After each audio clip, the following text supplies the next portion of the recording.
Hey, I'm NichBoy and welcome to Pocket for Monday, the 1st of February. Today on the show, I ain't afraid of no ghosts, Luke ain't afraid of no stormtroopers, we ain't afraid of no future of upgradable consoles. Maybe we should be.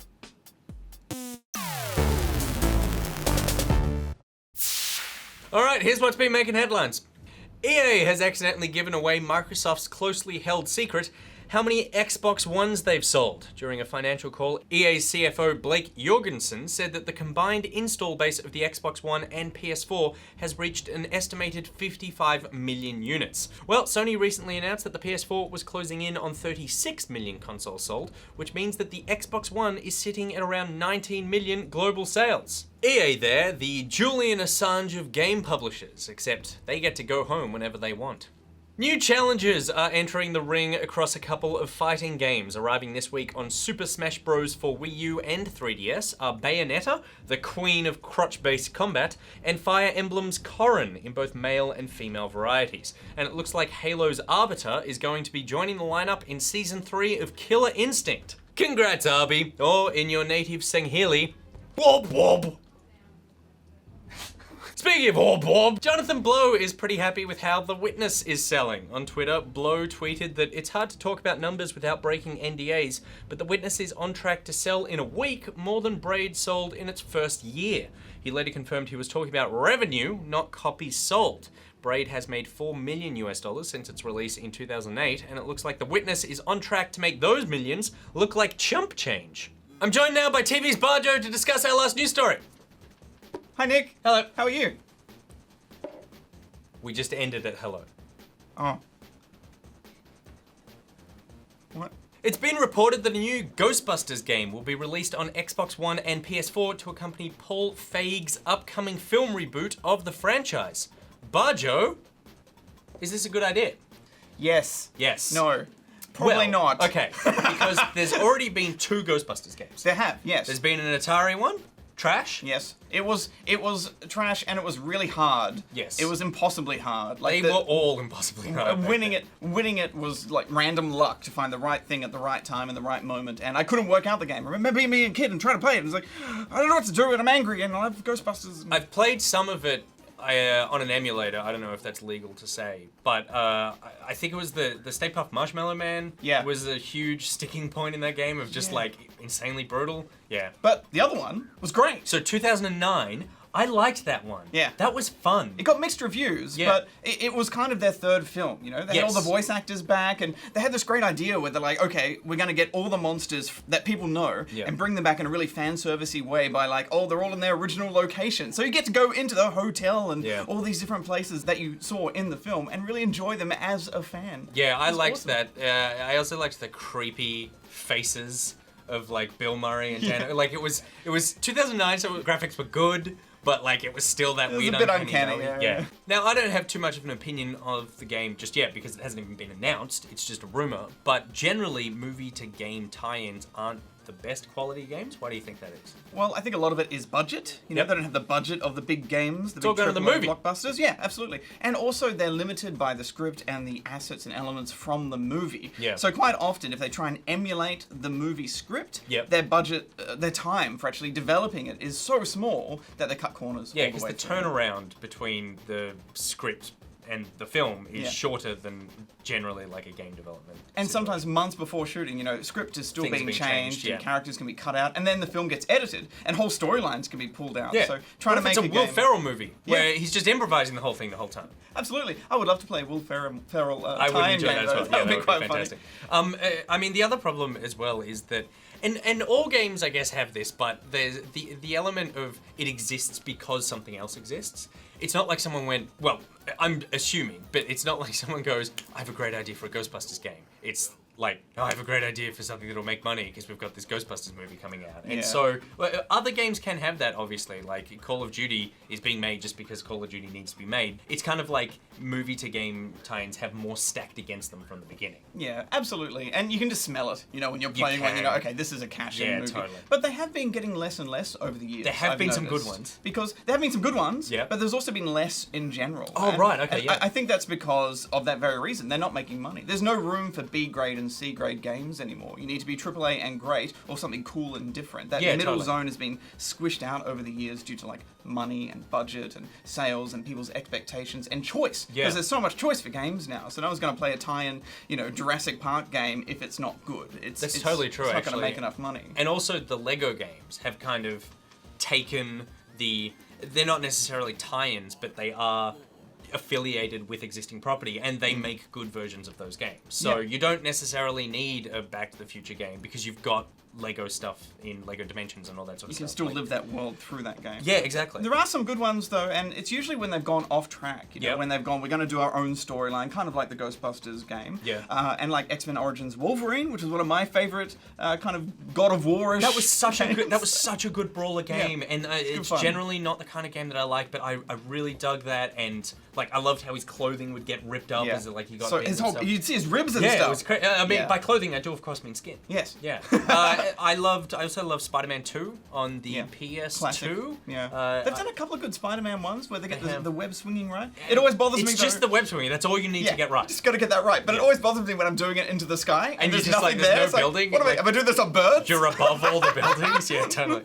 And then, I mean, I guess you could classify GoldenEye as being is that a tie-in or was that just like piggybacked off the film? Did that come out at the same time as the movie? I can't remember. I don't know. Sega guy, so. Yeah, same.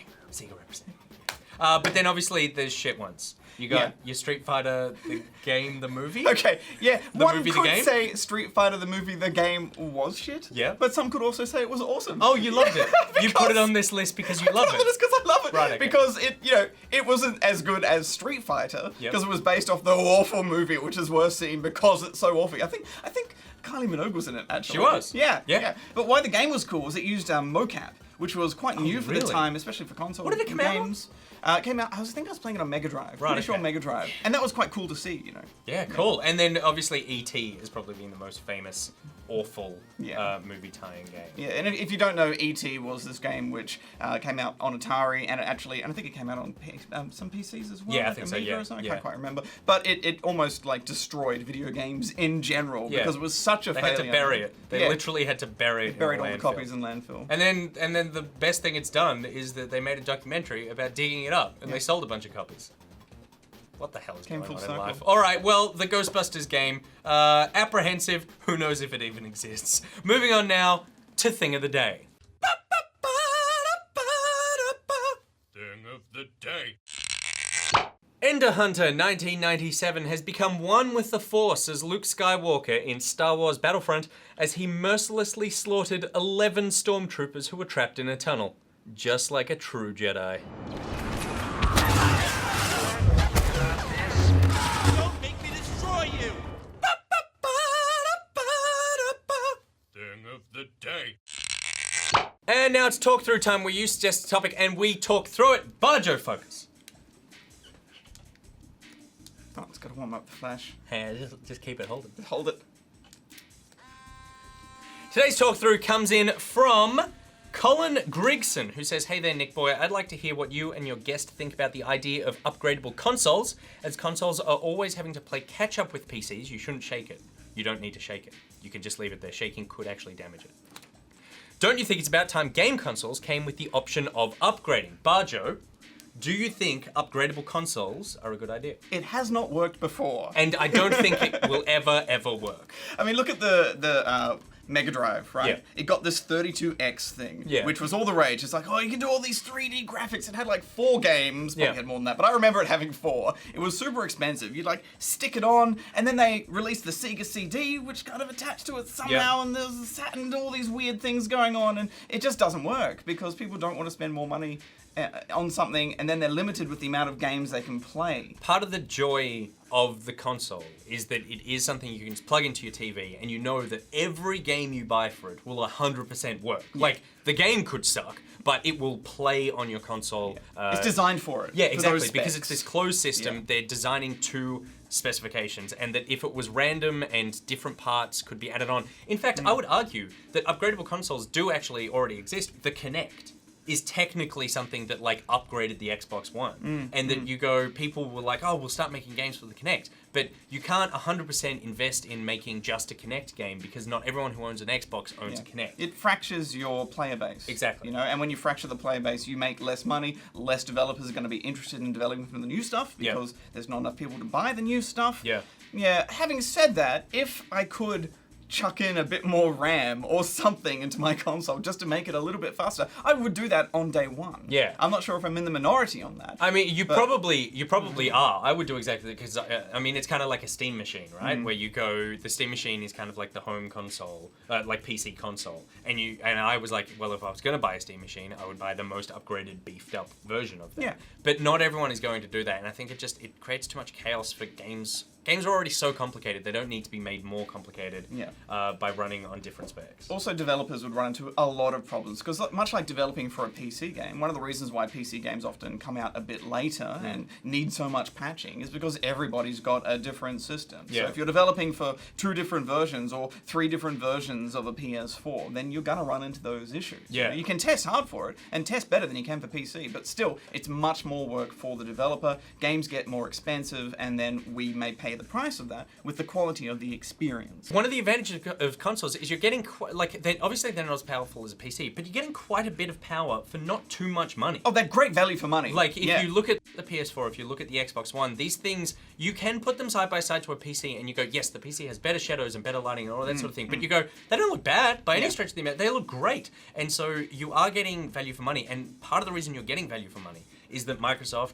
and Sony and Nintendo are going, okay, we're going to make 30 million of these over the course of the next 10 years. What kind of price can you give us on this chip, on this hard drive, on this thing? And because they're buying so many of them, the cost for them lowers. If it's like, okay, we're only buying this amount of these chips, and then we've got a second chip that we're going to be getting that's a little more expensive that you can plug in, then also the sort of economics of scale go down for the manufacturers. Yeah, you can't bulk buy it. And even after all that, they're still selling these consoles at a loss. Yeah, totally, so they're saying. Nintendo was saying that the Wii U is the first console they have sold at a loss. Yeah, all their others have made profits. The 3DS was actually making the money and that sort of thing. Yeah, and the way that they're making all their money is the software, and so that they want everyone to buy every game they put out, and that's not going to happen if this game only runs if you have the base unit with this upgradable port and this weird little added extra. So I don't know if it's going to happen, but it was a very good question, Colin. I'm sorry we shut it down, I would say, so thoroughly. Yeah, quite hardcorely. All right, that's it for today's episode, my Pocketeers! But let us know in the comments what you think about the idea of an upgradable console. Is there a way it could work that we haven't thought of? Let us know. And would you buy one? And while you're in the internet, because you are in the internet, check out Good Game on Facebook, YouTube, and iView. Want to meet fellow Pocketeers? Then join the Pocketeers Facebook group and Steam group. You can follow Good Game on Twitter at GoodGameTV, follow Pocket at NichBoy, at Pierreth, and at GGEditMonkey. He's at Bajopants, and there are links to everything I just said in the description below. Today's Thing of the Day graphic was made by Icy Mind Racer. Thank you very much, Icy Mind Racer. Until tomorrow, NichBoy out. Bajo out. Look at the picture.